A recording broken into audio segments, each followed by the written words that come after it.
আজকে আমরা তোমাদের চলতরিত অধ্যায়ে তড়িৎ প্রবাহ মাত্রা সম্পর্কিত কতগুলো গাণিতিক সমস্যা নিয়ে আলোচনা করব। আগের দিন আমরা তড়িৎ প্রবাহ মাত্রা কি বলেছিলাম এবং গাণিতিক রূপ সমীকরণটাও বলেছিলাম, তার এককগুলো বলেছিলাম। তো আজকে আমরা সেই তড়িৎ প্রবাহ মাত্রা সম্পর্কিত কতগুলো গাণিতিক সমস্যা নিয়ে আলোচনা করব। তো তোমরা তোমাদের বইয়ে দেখবে গাণিতিক সমস্যা একটা দেওয়া আছে, ওগুলো নিয়ে আমরা আজকে আলোচনা করব। তো তোমাদের উদাহরণ 1 নম্বর তোমাদের বইয়ে দেওয়া আছে। সেই সমস্যাটা কি সেটা বলছি। সমস্যাটা হচ্ছে যে একটি পরিবাহীর মধ্য দিয়ে তড়িৎ প্রবাহ মাত্রা 0.2 অ্যাম্পিয়ার ওই পরিবাহীর প্রস্থচ্ছেদের মধ্য দিয়ে 30 সেকেন্ডে কি পরিমাণ আধান প্রবাহিত হবে, এই সময়ের মধ্যে কতগুলো ইলেকট্রন প্রবাহিত হবে, একটি ইলেকট্রনের আধান E = 1.6 × 1019 কুলম্ব। তাহলে এই সমস্যাটা কি করে সমাধান করব? তাহলে এখানে দেখো বলে দেওয়া আছে যে তড়িৎ প্রবাহ মাত্রা, এখানে বলে দেওয়া আছে, এখানে কি বলা আছে, এখানে দেখো বলে দেওয়া আছে তড়িৎ প্রবাহ মাত্রা I সমান কি বলে দেওয়া আছে, 0.2 অ্যাম্পিয়ার বলে দেওয়া আছে। তারপরে কি আছে যে ওই পরিবাহীর প্রস্থচ্ছেদের মধ্য দিয়ে 30 সেকেন্ডে কি পরিমাণ আধান প্রবাহিত হবে, এটা প্রশ্ন। এখানে সময়টা কত, এখানে সময়টা t = 30 সেকেন্ড, এটা সময়। তাহলে কি পরিমাণ আধান প্রবাহিত হবে, তো আমরা কি জানি, অতএব আমরা কি জানি যে আধান, আমরা আগের দিন যেটা পড়েছি সেটা বলি। আগের দিন যে জায়গাটা পড়েছিলাম যে আমরা কি জানি যে I = আগের দিন পড়েছিলাম Q/T, তাহলে ওখান থেকে Q সমান IT, এটা আমরা দেখেছিলাম। তাহলে ওখান থেকে আমরা বলতে পারি যে আধান, অতএব আধান তাহলে কি হবে, Q = I × T। তাহলে I = 0.2, এটা 30 সেকেন্ড। তাহলে এটা দেখো তড়িৎ প্রবাহ মাত্রা SI একক করা হয়েছে, তাহলে এটাও SI একক, SI একক আধান একক, SI একক কি হয়, কুলম্ব। তাহলে কুলম্ব সি দিয়ে বা পুরোটা আমি কুলম্ব লিখতে পারি। তাহলে কি হবে, 6 কুলম্ব, 6 কুলম্ব। এরপরে কি প্রশ্ন বলেছে, এই সময়ের মধ্যে কতগুলো ইলেকট্রন প্রবাহিত হবে। ধরে নিচ্ছি, ধরি এই সময়ে n সংখ্যক ইলেকট্রন প্রবাহিত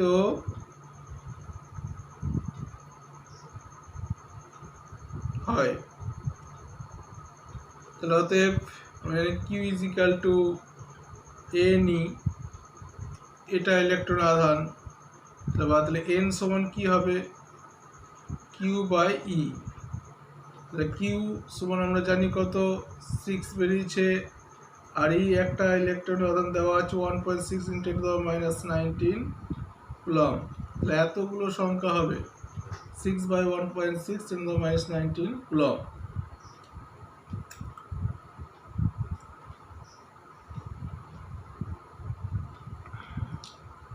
এটা ক্যালকুলেশন করলে যেটা দেখা যাবে,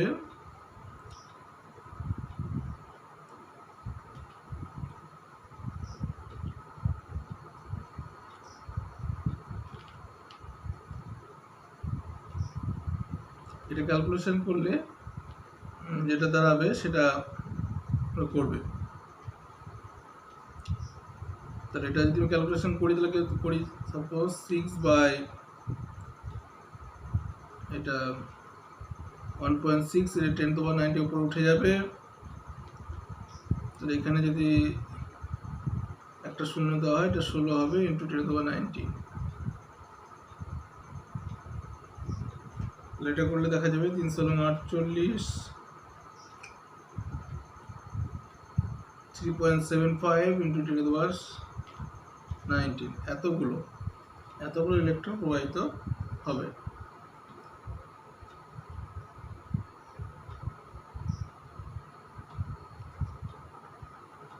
ব্যাপারটা অ্যাকচুয়ালি যেমনই ধরনের এই তড়িৎ প্রবাহমাত্রা সম্পর্কিত যেমনই সমস্যা থাক না কেন, সেখানে এই সমীকরণটা অসম্ভব মনে রাখবে, এটা কাজে লাগবে, Q = IT বা I = Q/T। তো এখানে ওই সমীকরণটা দিয়ে কিন্তু সমস্ত সমস্যাগুলো সমাধান করা যাবে।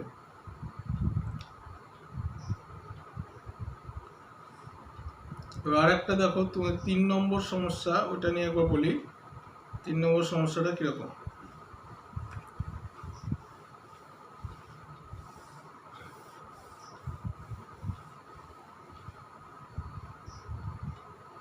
তিন নম্বর সমস্যা কি আছে? সমস্যাটাই বলছে একটা ইলেকট্রিক স্ত্রীকে 200 ভোল্ট বিভব পার্থক্যের সঙ্গে যুক্ত করলে এর মধ্যে দিয়ে তড়িৎ প্রবাহমাত্রা 0.5 অ্যাম্পিয়ার হয়। ওই ইলেকট্রিক স্ত্রীর মধ্যে দিয়ে 1 ঘন্টায় প্রবাহিত তড়িৎ আধানের পরিমাণ নির্ণয় করো। এটা এখানে প্রবাহ মাত্রাটা কত? তাহলে এখানে তড়িৎ প্রবাহ মাত্রা, এখানে তড়িৎ প্রবাহ মাত্রা কত? 0.5 অ্যাম্পিয়ার। তাহলে এখানে তড়িৎ প্রবাহ মাত্রা I = 0.5 অ্যাম্পিয়ার। এখানে কত সময় ধরে যাচ্ছে? সময় T = 1 ঘন্টা, সমান 1 ঘন্টার সময় কত হয়? 3600 সেকেন্ড। 3600 সেকেন্ড। তাহলে প্রবাহিত আধানের পরিমাণ কত? তাহলে অতএব আধান Q সমান কি হবে? IT I হচ্ছে 0.5 ইন্টু 3600, দুটো অ্যাম্পিয়ার আর সেকেন্ড আছে SI পদ্ধতি, তাহলে এটা হবে কুলম্ব বা C দিয়েও লিখতে পারি। তাহলে এখানে যেটা হবে টোটাল 1800 কুলম্ব, C দিয়েও লিখতে পারি আমরা, বললাম কুলম্বটাকে। তো এখানে দেওয়া ছিল আমাদের তড়িৎ প্রবাহ মাত্রা আর একটা সময়, তাহলে সেখান থেকে আমরা আধানটা বের করতে পারি সহজে।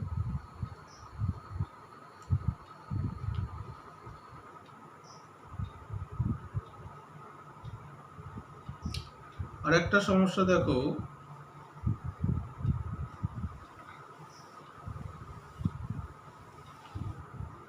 4 নম্বর সমস্যায় বলছি, এটাকে আমরা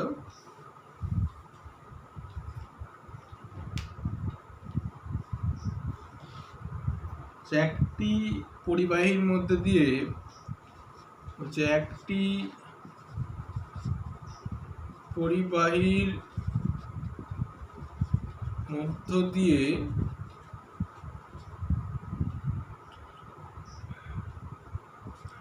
5 সেকেন্ডে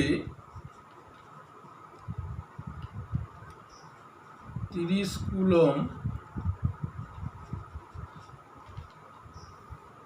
তড়িতাধান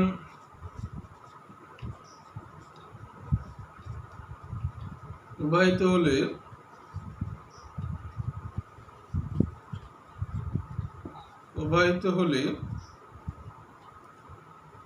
তড়িৎ প্রবাহ মাত্রার মান কত হবে?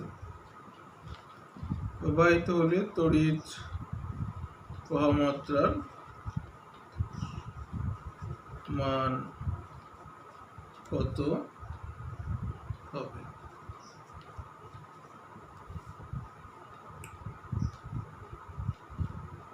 তড়িৎ প্রবাহ মাত্রার মান কত হবে?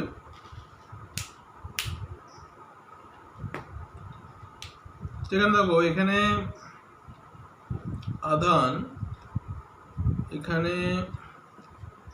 আধান Q = 30 কুলম্ব, আর সময় t is equal two 5 second.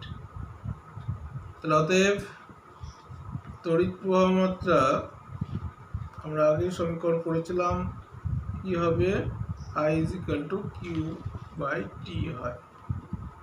Q সমান 30 আর টি সমান 5। তাহলে এখানে কুলম্ব একক মানে এসআই পদ্ধতি, তাহলে এটা অ্যাম্পিয়ার হবে। এসআই পদ্ধতি প্রমাত্রা একক অ্যাম্পিয়ার, তাহলে 6 অ্যাম্পিয়ার। তাহলে এখানে তড়িৎ প্রবাহমাত্রা হবে I is equal two 6 ampere. তো 6 অ্যাম্পিয়ার তড়িৎ প্রবাহিত হবে। এরকম ধরনেরই সমস্যা এখান থেকে পরীক্ষায় আসতে পারে।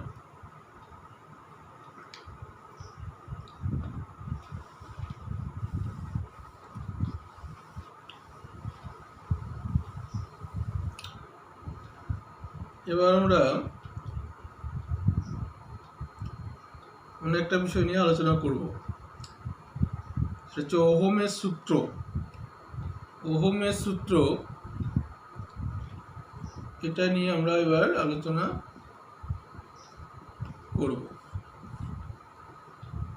1826 খ্রিস্টাব্দে জার্মান বিজ্ঞানী জর্জ সাইমন ওহম পুনর্বর্তনের তড়িৎ প্রবাহ মাত্রা, বিভব পার্থক্য এবং রোধের মধ্যে একটা সম্পর্ক প্রতিষ্ঠা করেন, যেটাই ওহমের সূত্র নামে পরিচিত। তাহলে কোন বিজ্ঞানী করেছিলেন? বিজ্ঞানী ওহম। কোনো একটা বর্তনীর মধ্যে তড়িৎ প্রবাহ মাত্রা, তার বিভব পার্থক্য এবং ওদের রোধ, পরিবাহী রোধ এর মধ্যে একটা সম্পর্ক প্রতিষ্ঠা করেন, যেটা ওহমের সূত্র নামে পরিচিত। তো ওহমের সূত্রটা কি?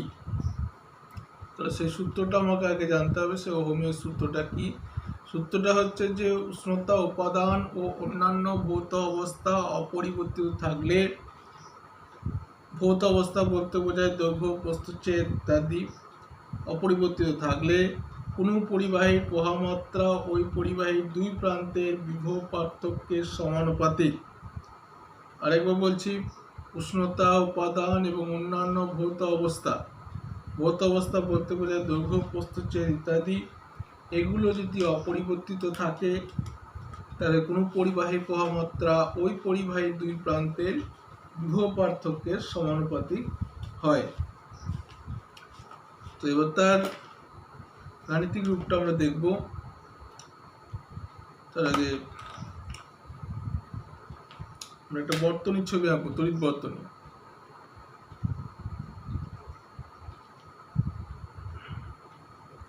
আমরা পরিবাহীটাকে আমরা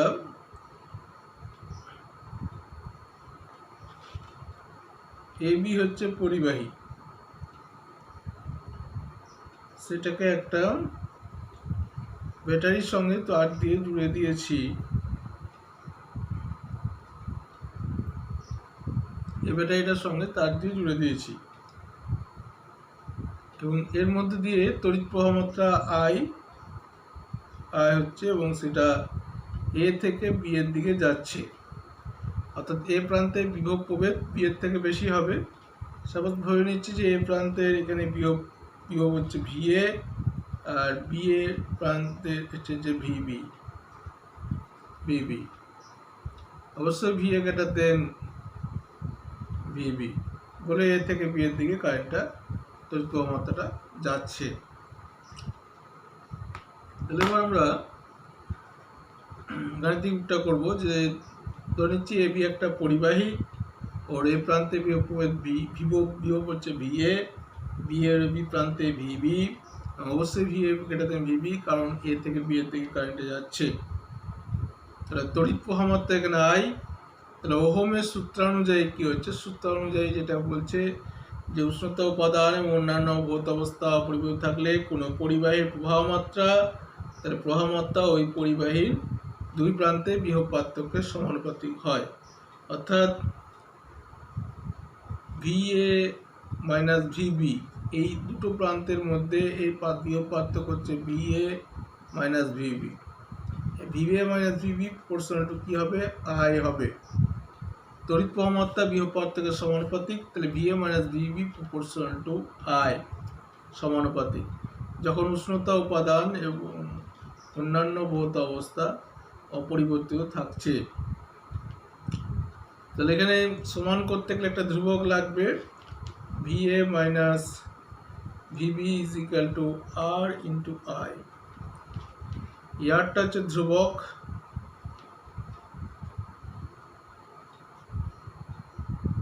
আরটা হচ্ছে ধ্রুবক, এবং এখানে আমরা VA মাইনাস VBটা, VA মাইনাস এই বিভব পার্থক্যটাকে যদি ভি দিয়ে আমরা সূচিত করি, মনে করি যদি, তাহলে ভি ইজ ইকুয়াল টু কি হবে, I ইন্টু আর। এটাই ওহমের সূত্রের গাণিতিক রূপ, ওহমের সূত্রের গাণিতিক রূপ, এটাই ওহমের সূত্রের গাণিতিক রূপ। এখানে একটা জিনিস খেয়াল রাখবে যে কোনো পরিবাহীর দুই প্রান্তে বিভব প্রভেদ যদি স্থির থাকে, তাহলে ওই পরিবাহীটার মধ্যে দিয়ে যদি তড়িৎ প্রবাহ মাত্রা বাড়ে তাহলে আর এর মান কম হবে, আর আর এর মান যদি বেশি হয় তাহলে তড়িৎ প্রবাহ মাত্রা কম হবে। এই আরটাকেই বলা হয় রোধ, মানে পরিবাহী রোধ বা বাধা। কারণ এখান থেকেই বুঝতে পারছি যে আর এর মান যে বেড়ে যাচ্ছে, মানে বাধা বেড়ে যাচ্ছে, তখন তড়িৎ প্রবাহ মাত্রা কমে যাচ্ছে, আর বাধা যখন কমছে তখন তড়িৎ প্রবাহ মাত্রা বাড়ছে। এখানে আরটাকে পরিবাহী রোধ বলা হয়। এখানে আরেকবার বিষয়টা বলছি যে কোনো মানে ওহমের সূত্র যদি বলে তাহলে আমরা বলবো উষ্ণতা, উপাদান এবং অন্যান্য ভৌত অবস্থা অপরিবর্তিত থাকলে পরে কোনো পরিবাহীর প্রবাহ মাত্রা ওই পরিবাহীর দুই প্রান্তের সমানুপাতিক হয়। এটা গাণিতিক রূপ বললে আমরা এটা যেটা করলাম, এই এতটা পর্যন্ত আমাকে দেখাতে হবে, V is equal to I into R। এবার আমরা যেটা করব যে ওহমের সূত্র থেকে রোধের সংজ্ঞা।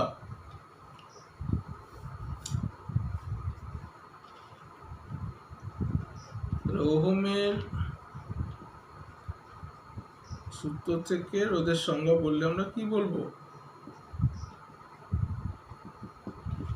ওহমের সূত্র থেকে আমরা কি পেলাম যে R is equal to V by I।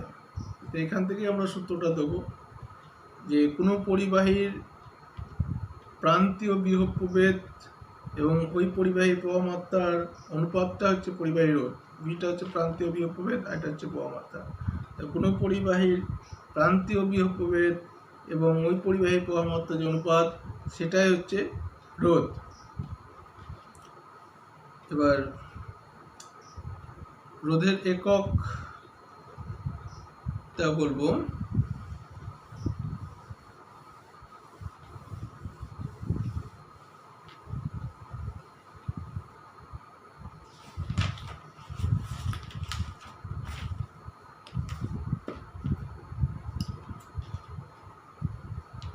রোধের একক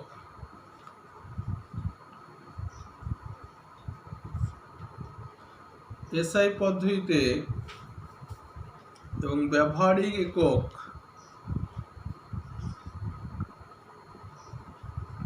হলো রোধের ওহম। ওহম ওহম এটাকে একটা সংক্ষেপে এই চিহ্নটা দ্বারা প্রকাশ করা, এটা ওহমের চিহ্ন, এটা ওহমের চিহ্ন, এই ওহম এর চিহ্ন দ্বারা প্রকাশ করা হয়।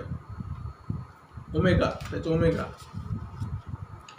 ওমেগার চিহ্ন দিয়ে, ওমেগা একটা গ্রিক চিহ্ন, এর সাহায্যে প্রকাশ করা হয়। এটা রোধের ব্যবহারিক একক এবং এসআই একক। আরেকটা ওহমটা কি এবার জানবো, যে আমরা আগে বললাম যে R is equal to V by I, তাহলে V যদি 1 ভোল্ট হয়, I যদি 1 অ্যাম্পিয়ার হয়, তাহলে R সমান কি হবে, 1 ওহম। এখান থেকে সংজ্ঞা কি দিতে পারি যে কোনো পরিবাহীর দুই প্রান্তে বিভব পার্থক্য যদি 1 ভোল্ট হয়, 1 ভোল্ট, কোনো পরিবাহীর দুই প্রান্তে 1 ভোল্ট বিভব পার্থক্য প্রয়োগ করার ফলে যদি ওই পরিবাহীর প্রবাহ মাত্রা 1 অ্যাম্পিয়ার হয়, তাহলে সেই পরিবাহীর রোধটা হবে একক। তাহলে কোনো পরিবাহীর দুই প্রান্তে 1 ভোল্ট বিভব প্রভেদ প্রয়োগ করলে যদি ওই পরিবাহীর প্রবাহ মাত্রা 1 অ্যাম্পিয়ার হয়, তাহলে ওই পরিবাহীটার রোধ হবে 1 ওহম।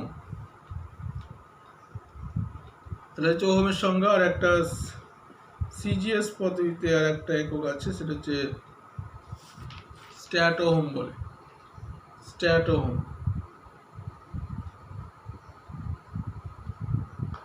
হচ্ছে স্ট্যাট ওহম। রোধে অনেক বড় একক, ছোট যেগুলো আছে, kilo ohm, mega ohm, micro ohm, এগুলো আমরা জানবো।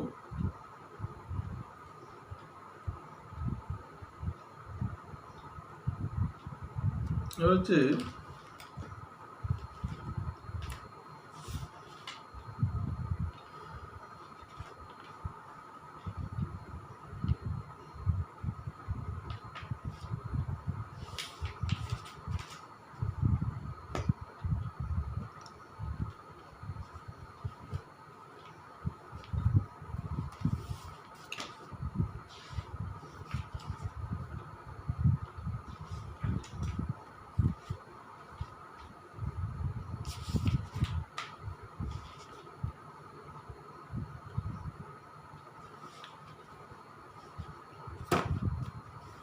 এবার আমরা ওহমের সূত্রকে লেখচিত্রের সাহায্যে প্রকাশ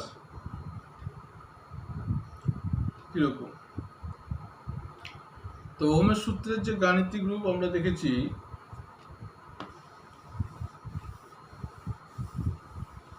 ওহমের সূত্রকে লেখচিত্রের সাহায্যে প্রকাশ করব। লেখচিত্রটা ওহমের সূত্রে দেখব। তো ওহমের সূত্র আমরা দেখলাম V = I × R। তাহলে I = V × 1/R, V × 1/R।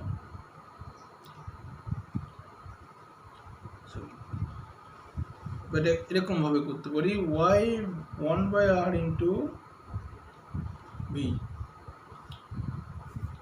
তো এটা একটা সমীকরণ, এটা একটা মূল বিন্দু সমীকরণ, যেটা Y = mx। এটা একটা সরলরেখার সমীকরণ অনুরূপ।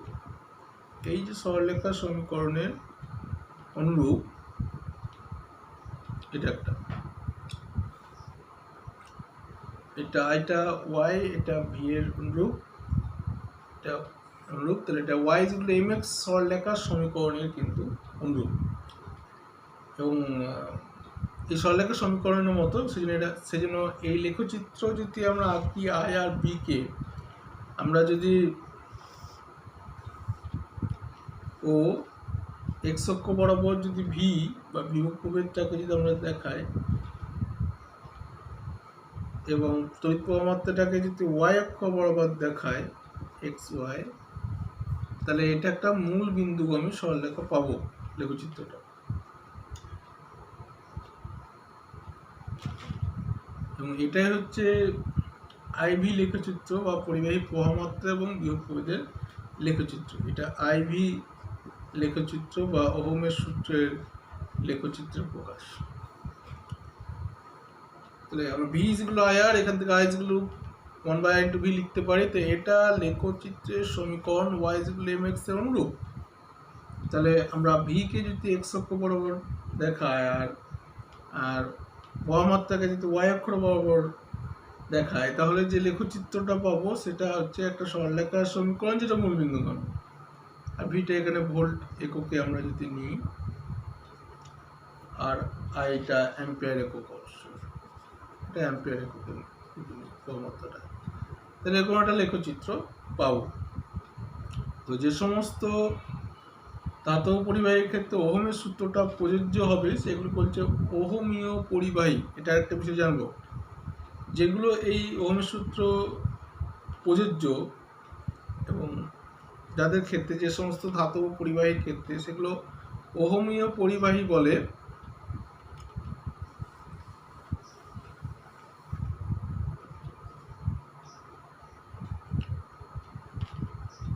ওহমীয় পরিবাহী, ওহমীয় পরিবাহী যেগুলোর ক্ষেত্রে ওহমের সূত্র মেনে চলে, যেগুলো, যে সমস্ত পরিবাহী সাধারণত ধাতব, তামা, লোহা, এগুলো অবশ্যই ধাতু ধাতু, সাধারণত ধাতু, অন্য কিছু পদার্থ আছে, সেগুলো অহমীয় পরিবাহী, এবং যেগুলো এই লেখচিত্রটা যে মূল বিন্দুগামী সরলরেখা হবে, তাদের ক্ষেত্রেও লেখচিত্রটা আইভি লেখচিত্রটা মূল বিন্দুগামী সরলরেখা হবে। আর যেগুলোর ক্ষেত্রে যেসব পরিবাহীর ক্ষেত্রে ওহম সূত্র প্রযোজ্য হবে না, সেগুলো অহমীয় পরিবাহী বলবো। অহমীয় পরিবাহী বলবো, যেখানে মূল বিন্দুগামী সরলরেখা হবে না, যাদের ক্ষেত্রে আইভি লেখচিত্র, যেমন জার্মেনিয়াম, সিলিকন, এগুলো ইত্যাদি, এগুলো অর্ধপরিবাহী পদার্থ, এগুলোর ক্ষেত্রে এরকম হয়। তাহলে আজকে আমরা কি জানলাম, এটা যে ওহমীয় পরিবাহী কি আর অহমীয় পরিবাহী কি। যেগুলো ওহম সূত্র মেনে চলে ওহমীয় পরিবাহী, সাধারণত ধাতুগুলো হয়। যেগুলো ওহম সূত্র মেনে চলে না, আইভি গ্রাফ মূলবিন্দুগামী এরকম হবে না, লেখচিত্র মেনে চলবে না, সেগুলো হচ্ছে অহমীয় পরিবাহী। জার্মেনিয়াম, সিলিকন, এগুলো সাধারণত অর্ধপরিবাহী পদার্থগুলি হয়। তো এই হচ্ছে অহমীয় পরিবাহী। তো আজকে তাহলে কি জানলাম, প্রথমত আমরা প্রথমে যেটা করলাম, পোহামাত্রা সম্পর্কিত কতগুলো গাণিতিক সমস্যা, তার সমাধান নিয়ে আলোচনা করলাম, ওহমের সূত্র নিয়ে আলোচনা করলাম, ওহমের সূত্রটা জানলাম, ওহমের সূত্রের গাণিতিক রূপ জানলাম, রোধ কি জানলাম, রোধের এককগুলো জানলাম, ওহমের সূত্রের সাহায্যে লেখচিত্রের সাহায্যে প্রকাশ করলাম। তো আজকে এতটা পর্যন্তই থাক। এখান থেকে আমরা যে টাস্কগুলো দেবো তোমরা সেগুলো করে আমাকে দেখাবে।